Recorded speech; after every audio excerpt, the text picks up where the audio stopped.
Hey everyone, this is Convexity, and I am here to talk about Fizz, otherwise known as the best genre ever. While fuzz is the audiovisual aesthetic of this label, fizz is the genre of the music. It's what you get when you take EDM and crank both the music theory and sound design knobs up to 100. Within the telefuzz community, there are many from the dubstep scene who are already great at sound design, but are perhaps starting to try to understand the music theory that goes into fizz, and that's what I'm hoping to shed a light on in this video. We're not going to get into polyrhythms here. You should probably check IJ's channel for that. It's best to start by being aware of tonality, or functional harmony, which involves a key center, such as C major or F minor. This video assumes you're already comfortable with these topics, but if not, I highly recommend checking out Andrew Huang's music theory beginner video first, and then coming back. To achieve fizz, we must go beyond the boundaries of tonality and into modality, or non-functional harmony. When thinking about chords, we must now think of them each as their own islands, their own individual tonal spaces, or a palette of colors we can choose from. By that, of course, I mean a collection of notes, or a scale. That's right, scales are chords, and fully extended chords are scales. Let me explain. Let's take a look at this chord, C major 13 sharp 11. If you're unfamiliar with extended chords like this, it can look a bit scary, but let's break it down. The 13 by itself denotes that this is a fully extended chord. So if we start at C and skip every other note, we get C, E, G, B, D, F, A, before looping back into C. So we have our 1, 3, 5, 7, 9, 11, and 13. This is why 13 is usually the highest number you will see on a chord. But wait, that 11 has an alteration which says to make it sharp, so we change our F to F sharp, and now these are all the notes of our chord. But what if we take these notes and, instead of skipping every other note, let's arrange them stepwise, starting with our root, C, D, E, F sharp, G, A, B. That's a scale, particularly the C Lydian scale. So therefore, C Lydian has all the same notes as a C major 13 sharp 11 chord. And now, all you have to remember for that particular major 13 sharp 11 color is Lydian. Let's try a crazier one. C minor 7, flat 5, flat 9, flat 13. Yikes. Again, let's just break this down into its individual pieces. We'll spell out our notes first by skipping every other note, C, E, G, B, D, F, A. The first clue here is minor 7. A minor 7 chord means the 3 and 7 are flat. So a C minor 7 chord is C, E flat, G, B flat. Now the 5 is flat too, so we have a G flat here as well. If we take just these first notes, we now have a C half diminished 7 chord. Let's keep going. Flat 9 means we have a D flat, and flat 13 means we have an A flat. Since 11 isn't mentioned, we don't alter it, so it stays in F natural. There we go. C, E flat, G flat, B flat, D flat, F, A flat. Now arrange it stepwise. C, D flat, E flat, F, G flat, A flat, B flat. That's another scale, particularly C Locrian. Therefore, a minor 7 flat 5 flat 9 flat 13 chord can be represented as Locrian. This is the primary objective, thinking in scales. Instead of complex chords, we can think scales and think of them as particular colors, and it starts to become a lot less intimidating. So what set of scales should we start with to represent the various colors we can use? We start with the major modes: Ionian, Dorian, Phrygian, Lydian, Mixolydian, Aeolian, and Locrian.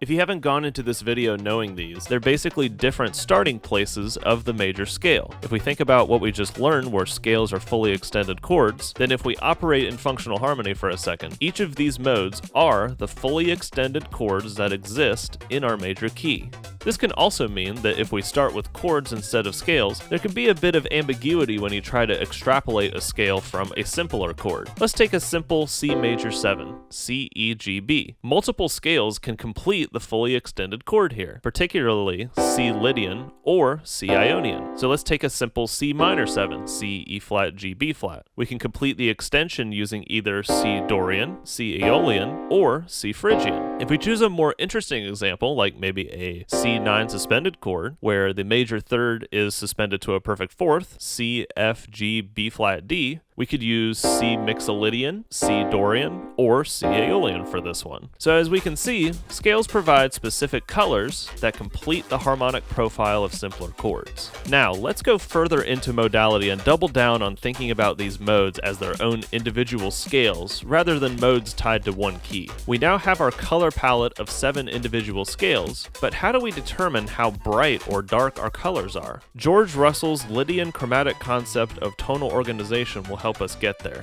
Russell stated that all music is based on the tonal gravity of the Lydian scale. What does he mean by tonal gravity? Check this out. You've probably seen this. It's the circle of fifths. All 12 possible notes are organized in fifths around the circle. Let's start with C and go up in fifths until we use all 7 letters: C, G, D, A, E, B, F sharp. This might look familiar if you were paying attention earlier. Let's organize these notes stepwise, starting with C, C, D, E, F sharp, G, A, B.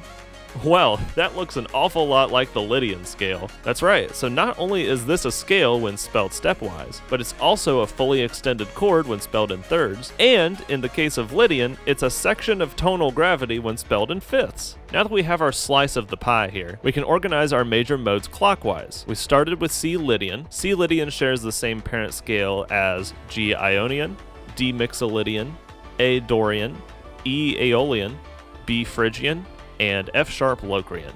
And that is the brightness of the scales, with Lydian being the brightest and most resolved, going further and further away until Locrian being the darkest and most tense. Now, if we make every scale have the same root, we can see that every step adds a flat, lowering a note and making the scale sound darker. So because Lydian is built by stacking perfect fifths, the most acoustically consonant interval, it sits at the gravitational center of all harmony, and the further you move away from it by flattening notes, the more tension you introduce, which is why the modes get progressively darker as we go clockwise. This brightness verifies a lot of tendencies within tonality. For example, major chords sound brighter while minor chords sound darker. Or, if you're familiar with the 2-5-1 chord progression from jazz, Dorian is the second mode, Mixolydian is the 5th mode, Ionian is the 1st mode. And notice how these progressively get less tense and more resolved. The sophisticated sound of Fizz harmony involves a more impressionist method of choosing your scales. One of the great proto-Fizz musicians was Wayne Shorter, and Adam Neely describes this impressionism of his in this video. This so-called impressionism is, in essence, picking from different colors in your palette and different roots for your colors in different ways. This opens a wide range of possibilities for your chord progressions. Some can be completely random, while others could be more structured. For example, you could use the same color, but different roots. This is called constant structures, or parallelism, and is probably the easiest way to get that sophisticated non-functional sound. Another example, you could use the same root but different colors. This allows you to play around more with the tension and release of your scales, using progressively darker colors and then resolving up to brighter ones. Another example is taking perhaps the same note or a group of notes, then continually changing the root underneath, and then filling in a color that appropriately matches between them. We'll come back to these sorts of chord connections because this last example segues into the next topic. An important axiom of non-functional harmony is that every melody note and every bass note are compatible with each other. This means that for every interval, there is some scale that can fill in the gap between the two notes. To describe this phenomenon, Fizz heads have lovingly called it OREO theory. Think of your melody note and your bass note as the two cookies of an Oreo. As you might know, the best part of the Oreo is the cream. So the cream of your melody and bass cookies is the scale that binds your interval together and solidifies its harmonic profile. Let's say you have a C as your bass note and a D flat as your melody note. That's a minor second interval. You could also say that the D flat is the flat ninth in relation to C. So now, which scales contain a flat 9? In this case, which scales starting with C have a D flat? That would be C Phrygian and C Locrian. So now, between your melody and bass, you can then fill in some or all of the notes of your chosen scale to complete the chord, and arrange the notes however you like. Let's do another example. We have an F in the bass and a D in the melody. That's a major 6th interval. You could also say the D is the 13th in relation to F. Which scales contain a 13? Or which scales starting with F contain D? We have a handful of options for this one: Lydian, Ionian, Mixolydian, and Dorian. Using OREO theory, you can see that any interval can be harmonized with one of the major modes. So that also means that for any interval, there is some major scale that exists that can harmonize it. This works because the 7 major modes collectively cover every possible interval relationship. Between them, there's no interval that falls outside all of their note sets, so no matter which 2 notes you pick, at least one mode will contain both of them. Pretty powerful stuff. Now that we understand OREO theory, we can go back to discussing ways in which we can decide our melody and our bass line, as well as connecting our chords together. Like we touched on previously, we can do basic things like keeping our color the same but changing the root, or keeping our root the same but changing the color. Now let's think about it with our OREOs. One common fun exercise is the waterfall exercise, where we keep our melody the same note, then make our root descend chromatically, and then we fill in the chord for each step. Here we have an example with C as our top note, and then our bass line descending chromatically all the way down from C back to C. Let's take this step by step and fill in every set of cookies with an Oreo cream flavor. Here's a really cool tip, by the way. In Ableton, you can choose your scale in the drop-down over here and then highlight it. This is not only a great way to see where your chosen scale is, but also a great way to cheat a bit and skim through different scales to see which one your chosen notes fit the best in. Starting with C and C, that's the same note, so we can fill in anything here. I feel like choosing C Dorian. Next is B and C. C is the flat ninth of B. The B scales that contain C are B Phrygian and B Locrian. Let's go with B Phrygian here.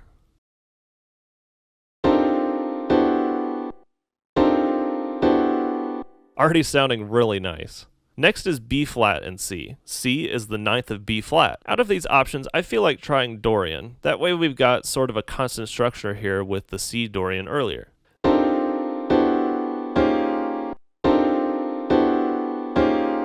C is the minor third of A. I'm feeling a bit spicy, so let's try Locrian here.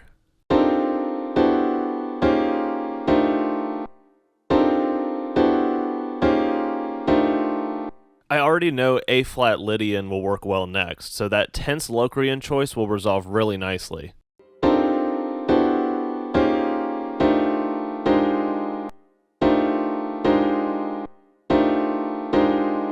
This perfect fourth between G and C can be filled in with any of the major modes except Lydian, so let's try Dorian again.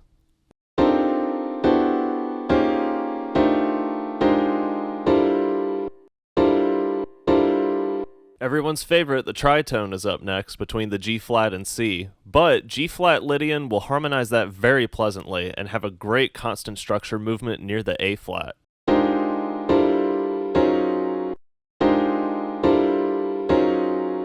We could put anything except Locrian in between this perfect fifth, so I'm going to throw F Mixolydian in there, since I haven't done Mixolydian yet. I'm purposefully going to leave out the major third, the A, from this one, because I want it to sound floaty and suspended. This is a great trick for using Mixolydian in particular. Suspending that major third by replacing it with a perfect fourth makes a suspended 13 chord, which can be extremely versatile, since it has neither a major or minor sound, it just kind of floats there.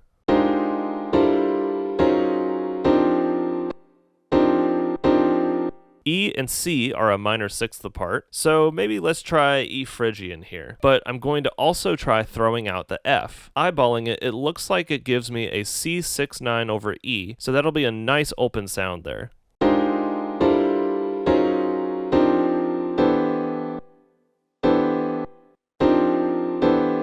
C is the 13th of E flat, so I want to try E flat Lydian here. I think this movement will sound great.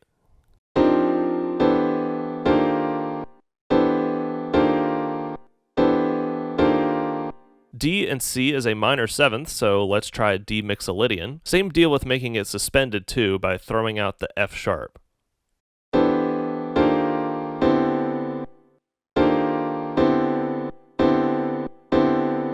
We'll do D flat Lydian here for the major seventh.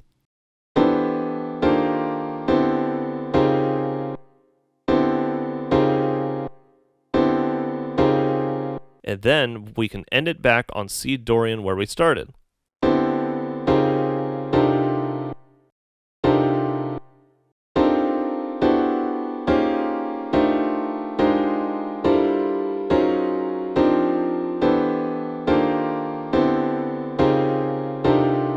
Awesome! Making sure your voices lead smoothly will help your choices sound sophisticated and connected, rather than jumpy and disjointed. Voice leading just means making sure each individual note moves to the nearest available note in the next chord whenever possible, rather than jumping around wildly. Other than the bass, which can jump around, think of each note as a singer who prefers to take the smallest step possible. The waterfall exercise is great for practice, but in real compositions we often might want our root movement to have a bit more personality. Here's a chart by Alex van den Broek in his video about Wayne Shorter that I'll link in the description. There's a few different ways you can choose a root movement. Moving a minor or major second is the most mellow way to push the harmony forward. Moving a perfect fourth or fifth will sound rather stable, so it can serve as a quick breath before further exploration. Moving a minor or major third can introduce a surprise factor. This movement is commonly referred to as a chromatic median, and often appears in film scores as a way to evoke fantasy and wonder. Moving a tritone can also introduce a surprise factor in a similar manner. Finally, like discussed previously, staying on the same root, known as a pedal point, provides equilibrium, but also provides an opportunity to explore tension and release between different scales of the same root. When considering the melody, using common tones like the waterfall exercise earlier is a great way to find some sort of relation between two otherwise unrelated scales. The melody line can also be constantly rising or falling, bonus points if it's moving contrary to the bass movement. For melodies with more notes, having each of the notes belong to the scale at that period of time will give a very sophisticated sound, especially if the tonal gravity or the brightness of the scales is shifting constantly. Staying within the individual scales is also important when shredding solos. It can be okay to hop out of the scale for brief moments using approach notes or enclosures, but that dissonance must have a purpose and resolve back to your scale. Let's say we have 4 random notes like this: F, A sharp, B, D sharp. We can use a tool like scaleschords.com or musemath.com to determine scales that all of those notes fit in. Since all of these notes fit into the F sharp major scale, this means that any of those modes are available to us to choose from to complete the puzzle. Finally, we can use other modes besides the major modes and introduce an even bigger range of colors. Instead of the major scale, let's try the melodic minor scale. The melodic minor scale is a major scale but with a minor third, so just one note is changed. However, just that one change provides an entirely new palette of colors. The melodic minor modes have informal names popularized by online theorists: Athenian, Cappadocian, Asgardian, Arcadian, Olympian, Sisyphean, and Palamidian. In textbooks or other institutional resources, you'll find these with different names, but these are the names you'll see most in the Fizz community. Organized for their brightness using the circle of fifths, we get Asgardian as the brightest and Palamidian as the darkest. Palamidian is probably the most versatile mode out of all of these, because it outlines every possible alteration in a dominant chord, hence why it's also called the altered scale. Going back to the waterfall exercise from earlier, we could easily replace the E Phrygian that harmonizes the flat 13th C with E Palamidian instead, giving it that nice altered dominant tension that resolves elegantly into the D sharp Lydian.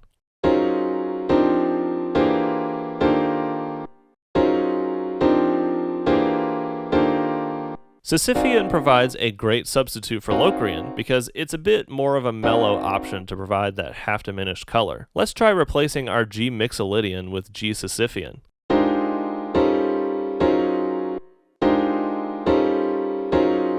There's other options worth exploring as well, such as the harmonic minor modes. Herculean is probably the most commonly explored one of the bunch here. There's harmonic major, there's the diminished scales, the super Lydian with the sharp 15, combining 2 or more scales to make hyperscales. The sky is the limit with the possibilities of your scales and modes. Take your favorite crayons and color in various spots with them, or melt your crayons together and make new fusions. Have fun and explore. That's the beauty of Fizz. To close this out, let's show a piece from Jun Lee's reharmonization video, which was a big inspiration for OREO theory. At the end of this video, he takes the melody of "Oh Christmas Tree" and then randomly generates a sequence of numbers as a baseline, then harmonizes them.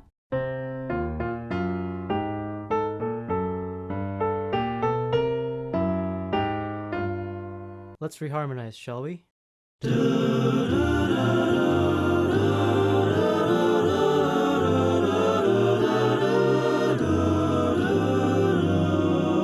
These These chords may look scary and complicated, but now we know that all we have to do to get this result is just think in scales.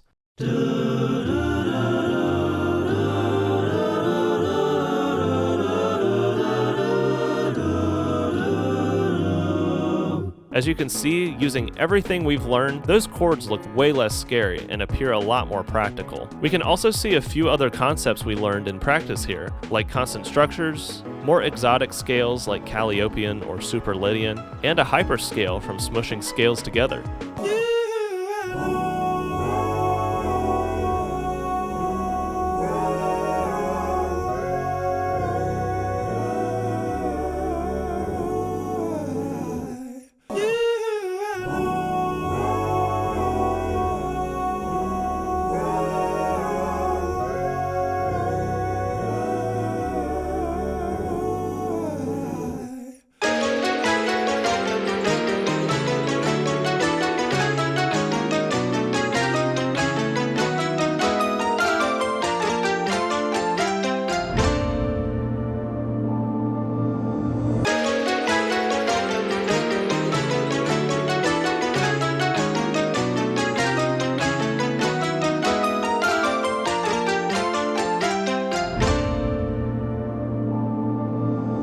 And that's about it. I hope you folks found some very useful information here, and I hope this video serves as a solid reference for non-functional harmony. From here, the best thing I can recommend is just experiment, practice, study your favorite songs and see how they work. Build up an internal musical vocabulary that you can pull from your mind and deploy at any time like puzzle pieces. If you want to learn even more about this sort of stuff, check out the videos linked in the description, and also check out Ron Miller's book, Modal Jazz Composition and Harmony. There's a lot of great stuff in there. I also highly recommend scaleschords.com and musemath.com if you want to explore scales way more in depth, such as what scales contain a particular group of notes, what chords are contained in certain scales, what scales are related to each other, and so much more. Regarding Fizz, the Fizz wiki linked below is constantly updated with knowledge on how to break free from conventions and preconceived notions, and it's worth going down the rabbit hole. Anyway, like the video, subscribe to the channel, and hit the bell icon for more music and tutorials. Thanks for watching! Minor 7, flat 5, flat 9, flat 13. My